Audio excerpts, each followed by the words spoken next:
मैंने अपनी पार्टी के असूल और सिद्धांतों को हमेशा सर्वोच्च रखा है, हमेशा प्राथमिकता दिया है। मैंने कुर्सी से कभी मोह नहीं रखा है और आप लोगों को मालूम है उसके बाद कितनी दुख तकलीफें मुझे उठानी पड़ी बहुजन समाज को गुमराह करने के लिए। लेकिन मैं उत्तर प्रदेश के ही नहीं बल्कि पूरे देश के बहुजन समाज के लोगों का मैं थैंक्स अदा करती हूँ कि आप लोग विरोधी पार्टियों के बहकावे में नहीं आए। हर मुश्किल की घड़ी में आप लोग मेरे साथ खड़े रहे। बाबा साहब डॉक्टर अम्बेडकर ने आप लोगों की गरीबी व बेरोजगारी को दूर करने के लिए अर्थात आप लोगों की सभी समस्याओं को दूर करने के लिए बाबा साहब डॉक्टर अम्बेडकर ने अपने जीते जी ये कहा था, इस देश में जो खास तौर से जो दबे कुचले लोग थे, जिनको सदियों से मनुवादी व्यवस्था का शिकार बनाया गया, उनको भी कहा था।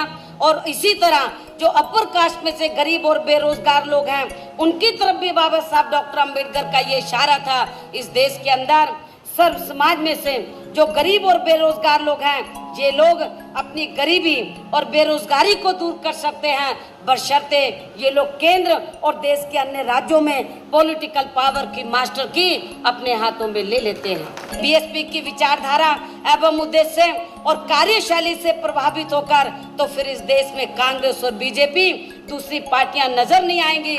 इसलिए विरोधी पार्टियां जानबूझकर अपर कास्ट कहीं बीएसपी में ना जुड़ जाए तो उनको एक सोची समझी राजनीतिक साजिश के तहत बीएसपी की विचारधारा एवं उद्देश्य के बारे में उनको गलत जानकारी देती है।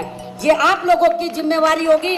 पहले बहुजन समाज को तैयार करना होगा और जब बहुजन समाज तैयार हो जाए तो फिर आप लोगों को अपर कास्ट समाज के लोगों को भी तैयार करना होगा। उन्हें ये बताना होगा कि बीएसपी की विचारधारा एवं उद्देश्य किसी जाति एवं धर्म के खिलाफ नहीं है, बल्कि बीएसपी की विचारधारा देश व सर्व समाज के हित में है। अर्थात बीएसपी तो इस देश में मनुवादी व्यवस्था के तहत जो गैर बराबरी वाली सामाजिक व्यवस्था बनी है, इसको बदलकर हम लोग समता मूलक समाज व्यवस्था बनाना चाहते हैं जिसमें सब लोग बराबर हैं। यदि इस व्यवस्था परिवर्तन में बहुजन समाज के साथ साथ अपर कास्ट समाज के लोग भी अपनी मनुवादी मानसिकता को बदलकर इसमें सहयोग देते हैं तो ऐसे लोगों के लिए भी बहुजन समाज पार्टी में आदर सम्मान के साथ प्रवेश के लिए दरवाजे खुले हैं। और ये पहल सबसे पहले बहुजन समाज के लोगों ने की। लेकिन कैसे की? उत्तर प्रदेश में पहले बहुजन समाज के लोगों ने बहुजन समाज में जो विभिन्न जातियां हैं, भाईचारे के आधार पर उन सबको बीएसपी की विचारधारा एवं उद्देश्य से जोड़ा। और जब बहुजन समाज जुड़ गया तो इन लोगों के माध्यम से उत्तर प्रदेश में फिर हमने अपर कास्ट में से कुछ अच्छे लोगों को, पढ़े लिखे लोगों को, सूझबूझ लोगों को तैयार किया, उनकी मनुवादी मानसिकता को बदला और उनके माध्यम से फिर हमने अपर कास्ट समाज के लोगों को तैयार किया। और हमने तैयार ही नहीं किया, हमने सेंटर में भी, स्टेट में भी बहुजन समाज की तरह हमने अपर कास्ट समाज को भागीदारी दी। पार्लियामेंट और असेंबली के चुनाव में भी भागीदारी दी।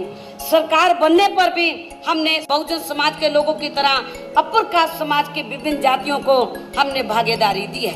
कहने का तात्पर्य यह है कि इस देश में बहुजन समाज में समय समय पर जन्मे संतों, गुरुओं व महापुरुषों की सोच के मुताबिक यहाँ हम लोग सर्व समाज को जोड़े बिना समता मूलक समाज व्यवस्था की सही स्थापना नहीं कर सकते। जब हम समता मूलक समाज की बात करते हैं तो अकेले बहुजन समाज को जोड़ के हम लोग समता मूलक समाज नहीं बना सकते जब तक हम लोग सर्व समाज को बीएसपी की विचारधारा से नहीं जोड़ लेते हैं।